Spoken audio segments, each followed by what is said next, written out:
देखो हमारा क्वेश्चन है a conical hole is drill in the circular cylinder of a height 12 centimetre. ठीक है, अब ये सर्कुलर सिलेंडर है, यहाँ पे मैं बना देता हूं सर्कुलर सिलेंडर। ठीक है, सर्कुलर सिलेंडर।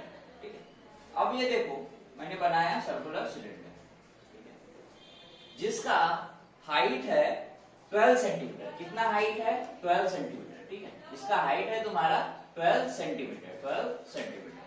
ठीक है, और रेडियस है तुम्हारी 5 सेंटीमीटर। कितना है? 5 सेंटीमीटर का बेस रेडियस है, बेस रेडियस का 5 सेंटीमीटर, ये मैंने लिख दिया। The height and the base radius of the cone are also the same. ठीक है, अब अपन ने क्या किया है, ये जो तुम्हारा जो सिलेंडर है इसमें हमने ड्रिल किया है। कैसा ड्रिल किया है? कोनिकल ड्रिल किया है। ठीक है, यहाँ पे कोनिकल ड्रिल किया है।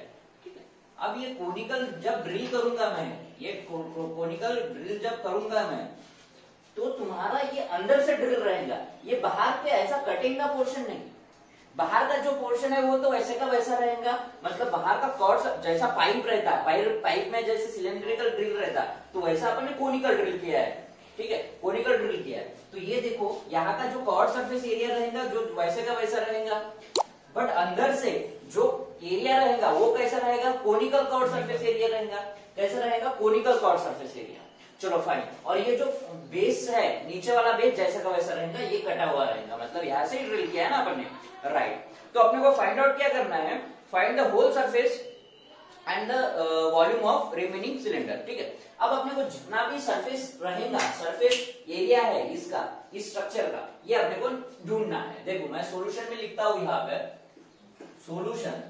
देखो पहले को क्या करना है? Surface area. सरफेस एरिया मतलब अपने को क्या दिख रहा है? इसका कॉर्ड सरफेस एरिया, सिलेंडर का कॉर्ड सरफेस एरिया, मतलब CSA curved surface area of cylinder plus इसका बेस एरिया रहेगा, base area plus area of base, plus area of base, base plus अंदर से जो ड्रिल किया है, अंदर से जो ड्रिल किया है उसका भी अपने को कॉर्ड सरफेस एरिया रहेगा, मतलब curved surface area of cone, curved surface area of cone plus CSA of cone. ठीक है, कोन। ठीक है, देखो अब CSA of the cylinder, CSA of the cylinder का फॉर्मूला होता है 2πRh। ठीक है, 2πRh। ठीक है, ये होगा प्लस एरिया ऑफ बेस क्या हो जाएगा? πr²। सर्कल ही रहेगा ना, इसका बेस क्या दिखेगा? ऐसा सर्कल ही दिखेगा अपने को, तो इसका एरिया क्या होता है? πr²। πr²। ठीक, अब आता है तुम्हारा curved surface area of the cone, क्या होता है उसका? πrl। ठीक है, πrl। तो इसमें तुमको काय की जरूरत है? यल की जरूरत है, यल की जरूरत है। इससे मैं अगर जब सॉल्व करता हूं, पहले ही सॉल्व करते हैं ना, वैल्यू लिखने से पहले ही अपन क्या इसमें कॉमन ले सकते हो? रेडियस तो तुम्हारी सेम है तीनों इसमें। ठीक है, और तुम्हारा पाई भी सेम है, तो पाई आर अपन ने कॉमन लिख लिया, पाई आर कॉमन लिख लिया। यहाँ पे क्या बचेगा? 2h प्लस यहाँ से क्या बचेगा? r प्लस यहाँ से क्या बचेगा तुम्हारा? l। ठीक है, यहाँ से l। ठीक है, तो यहाँ पे मैं यल फाइंड आउट कर लेता हूँ पहले। यल का फॉर्मूला क्या होता है? L is equal to √h² plus r²। ठीक है, तो यल इज इक्वल टू √h² क्या होगा? h मतलब हाइट, जितनी कोन सिलेंडर की हाइट रहेंगी उतनी ही कोन की हाइट रहेंगी, मतलब 12² प्लस रेडियस है 5 सेंटीमीटर, तो मतलब 5 का स्क्वायर। ठीक है, तो ये क्या हो जाएगा? √144 प्लस इसका स्क्वायर और ये 25, तो ये हो जाता है √169।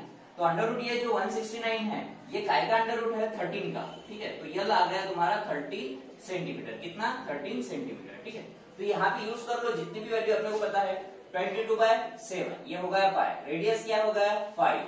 ठीक है, और इधर 2 × 12 प्लस 5 प्लस 13 प्लस 30। पहले बॉक्स सॉल्व कर देते अपन, पहले बॉक्स सॉल्व कर देते। देखो क्या होता है? 22/7 × 5 लिख लिया आपने।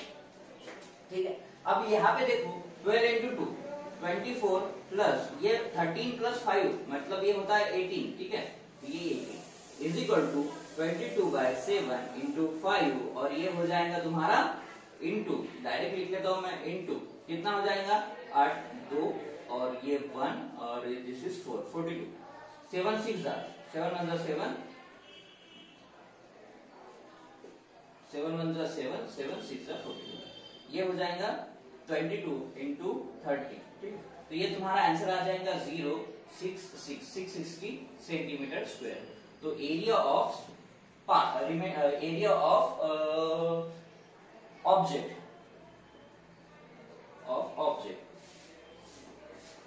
ठीक है, तो ये आ गया area.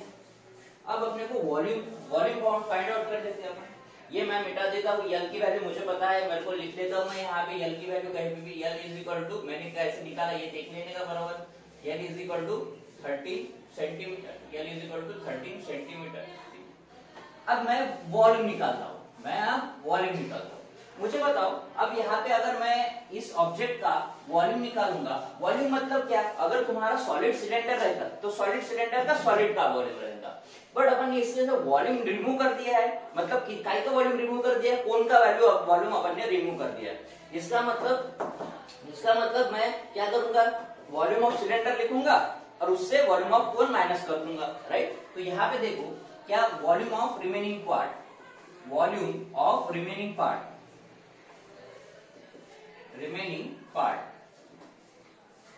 Is equal to volume of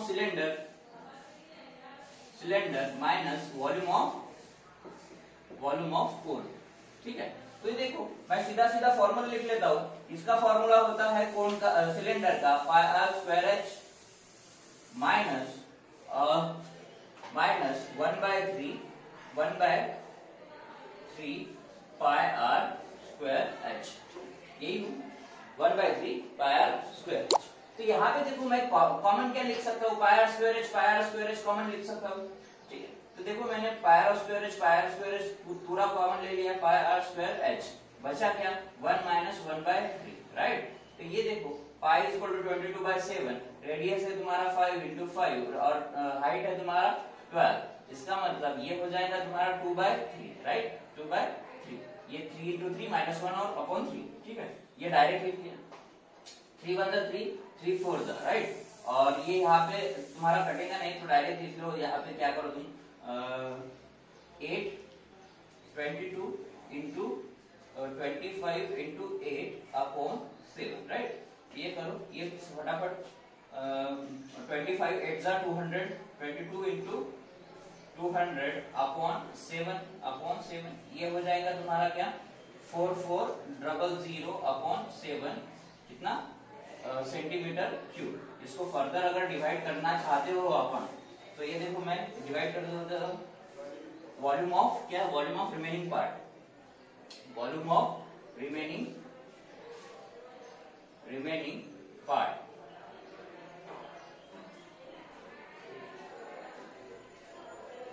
part is equal to क्या, इसका डिवाइड कर लेता हूं, 7 6 जा 42, 7 6 जा 42, बचा 2, 7 2 जा 14 और ये 6 60, 7 8 जा 56 और ये होता है 56 4 7 5, ठीक है। यही अप्रोक्सीमेट इतना ही आएगा उसका क्या centimetre cube. This is all about question number this. यही होता है, यही आता है आंसर, इसी तरीके से इसको सॉल्व करना।